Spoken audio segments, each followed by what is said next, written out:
అహంకారంతో నడినెత్తి కళ్ళు నెత్తికెక్కాయి మీకు. ఈ ప్రభుత్వం చాలా త్రికరణ శుద్ధిగా అందరం కూర్చొని మేము కలిసికట్టుగా ఉన్నాం. ఇక్కడ ఇది కూటమి ప్రభుత్వం, ఇది వైసీపీ ప్రభుత్వం కాదు. ఇది ఇష్టారాజ్యంగా మీరు చేస్తారంటే కామ్గా కూర్చునే ప్రభుత్వం కాదు.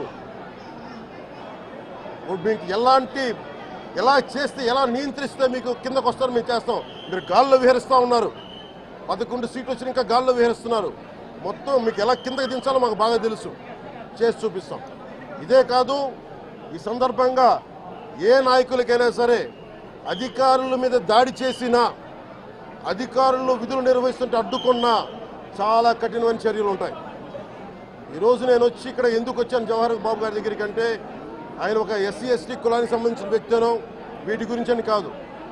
ఎవరైనా సరే ఇర్రెస్పెక్ట్ ఆఫ్ కాస్ట్ ఆధిపత్య ధోరణితోటి కనుక దాడి చేసి విధుల నిర్వహణకు అడ్డం వస్తే ఇది ఉపేక్షించే ప్రభుత్వం కాదు. ఎస్పీ గారికి కూడా చాలా స్పష్టంగా చెప్పాం. వారికి ఎవరైతే తప్పించుకొని తిరిగారు ఇంకో 9 మంది, వారిని కూడా పట్టుకోమని చెప్పాం. వారికి తగిన విధంగా కౌన్సిలింగ్ చేయాలి, అలాగే కఠినమైన శిక్షలు పడాలి. మీరు లాయర్లు అయి ఉండొచ్చు గతంలో, మీ చట్టాలు కానీ మీ గతంలో మీ అధికారాలు కానీ ఏవి మిమ్మల్ని రక్షించలేదు, మీరు గుర్తుపెట్టుకోండి. అలాగే ఈ విషయంలో ప్రజలకు కూడా చెప్తా ఉన్నాను, యువతకు కూడా చెప్తున్నాను, ప్రత్యేకించి రాయలసీమ యువతకు కూడా చెప్తున్నాను, మహిళలకు కూడా చెప్తున్నాను, మీరు దయచేసి భయపడకండి. ఈరోజు జవహర్ బాబు గారి భార్య భయపడతా ఉన్నారు. మీరు మాట్లాడితే కూర్చొని వాళ్ళ నాయకుడు కూడా మీరు కూర్చొని ముందు ఇవి కరెక్ట్ చేయండి, ఇలాంటివి కరెక్ట్ చేయండి, మీ పార్టీ వర్గాలను మీరు నియంత్రించుకోండి. 11 సీట్లు వచ్చినా ఇంకా మీరు దాడులు చేస్తూ ఉంటే మటుకు ఉపేక్షించే ప్రభుత్వం కాదు ఇది. అలాగే ముఖ్యంగా రాయలసీమ యువతకు చెప్తున్నాను, ఇలాంటి తప్పులు జరిగినప్పుడు ఆధిపత్య అహంకారంతో దాడులు చేస్తున్నప్పుడు నిజంగా మీరు ఎదుర్కోండి, మేము అండగా ఉన్నాం మీకు. నాయకులకు కూడా భయపడకుండా మీరు ఎదుర్కోండి, నిలువరించండి, వీళ్ళని భయపడకండి. మీరు ఇలా భయపడే ఈ రోజున ఒక ఎస్సీ అధికారి జవహర్ బాబు గారి మీద దాడి చేసి కులం పేరుతో దూషించారు. అన్ని రకాలు నువ్వు ఎలా తిరుగుతావో చెప్పి దూషించారు.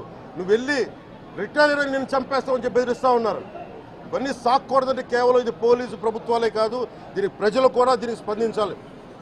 ఓట్లేసి మన పని అయిపోయిందంటే కాదు, ఇలాంటి వాటికి మీరు బయటకు వచ్చి మాట్లాడాలి. భవిష్యత్తులో ఇలాంటి నాయకులు మళ్ళీ ఎన్నికల్లో పాల్గొనాలంటే కూడా వాళ్ళకి భయం రావాలి. మీరు ఆ స్థితిలో ప్రజలు కూడా దీన్ని అప్రమత్తంగా మీరు కూడా దీనికి బాధ్యత వహించండి. మీ ప్రభుత్వం మీకు అండగా ఉంటుంది. ఇది నా దృష్టికి దిగ్గని చెప్పారు నాకు. ఇది 2 అంశాలుగా మేము చర్చిస్తున్నాం. దాని ఇన్వెస్టిగేషన్ జరుగుతూ ఉంది. ఒకటి, అంతకు ముందు రోజే మ్యూటేషన్ మీద మేము తిరిగి ఆయన పొలం ఆయనకు వచ్చేస్తుంది, ఆయన ఎవరి దగ్గర అప్పు తీసుకున్నారంట, ఆ సదరు వ్యక్తి దగ్గర తిరిగి ఆయన మీద రాయించుకోవడానికి ఆయన మ్యూటేషన్ కూడా జరిగింది. అంటే దాని అర్థం ఏంటంటే అప్పు తీర్చడానికి సంసిద్ధంగా ఉన్నారు, ఆయన దగ్గర డబ్బులు ఉన్నాయని అర్థం. ఈ పరిస్థితి ఆయన చీనీ తోటలోనే ఉరి తీసుకున్నారని చెప్పారు. చీనీ తోట కూడా కాపుకి వచ్చింది. అలాగే కొర్రల పంట వేశారు, ఆ కొర్రల పంట కూడా మొన్న హార్వెస్ట్ అయింది, దాన్ని కూడా దిగుబడి వచ్చింది, దాన్ని కూడా అమ్మేశారు. మరి ఇలాంటి పరిస్థితులు ఎందుకు జరిగిందనేది మన కలెక్టర్ ఇందాక చెప్తా ఉన్నాం, శ్రీధర్ గారు చెప్తా ఉన్నాం. ఇది చాలా బాధాకరం అనిపించింది. వారికి మనస్ఫూర్తిగా నేను నా గుండె లోపల నుంచి నేను సానుభూతిని తెలియజేస్తున్నాను, ప్రగాఢ సానుభూతిని. అది ఏ పరిస్థితుల్లో జరిగిందనేది సంపూర్ణమైన నివేదిక వచ్చాక దీని మీద సరైన యాక్షన్ తీసుకుంటాం. ఒకవేళ నిజంగా అప్పులు బాధ భరించలేక చనిపోయారా, అలాగే లేదంటే ఎవరన్నా బలవంతంగా ఇబ్బంది పెట్టి చచ్చిపోయేలా చేశారు, ఈ కోణంలో కూడా మనకి ఇన్వెస్టిగేషన్ జరుగుతూ ఉంది. దీని మీద వచ్చాక దీని మీద ఖచ్చితంగా స్పందిస్తాం. ప్రధాన సమస్య ఉంది సార్. అటవీ శాఖ ఆధ్వర్యంలో ఫార్మ్ టు పర్మిట్ ఇస్తారు సార్. ఎక్కువగా ఇక్కడ రిజర్వ్ కన్వర్షన్ ఎక్కువ సార్, ఫారెస్ట్ రిజర్వ్ కన్వర్షన్ ఎక్కువ. దాంతో ఈ ఫార్మ్ టు పర్మిట్ అడుగులు నడిపేస్తున్నారు. చాలా బాధాకరమైన అంశం సార్. ఇక్కడ పర్యావరణం చాలా గందరగోళంగా తయారైంది. ఇక్కడ ఏ ప్రాంతం అనేది మొత్తం సార్, మొత్తం ఉమ్మడి కడప జిల్లాలో ఎక్కువ బదివేలు ఉంది, డీమటం ఉంది. నేను అతి కొద్ది రోజుల్లోనే కలెక్టర్ చేసి దీన్ని ఒకసారి రివ్యూ పెట్టండి. ఫారెస్ట్ డిపార్ట్మెంట్ కూడా ఒకసారి నేను అన్ని ఫేక్ చార్కోల్ దీని మీద మేము ఖచ్చితంగా నేను పెట్టండి. అంటే పర్సనల్ రివ్యూ ఇక్కడికి వచ్చి మేము రివ్యూ చేస్తాం.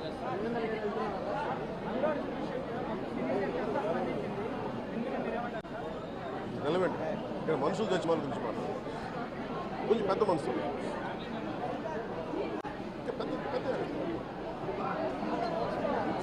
మీరు డిబేట్ మన మనసులో చెప్తారు, డిబేట్ గో బియాండ్ సినిమా. ఈయన చెప్తుంది ఏముంది, కోల్ అరాచకం వాటి మీద మాట్లాడారు, పెద్ద మాట్లాడారు. సినిమా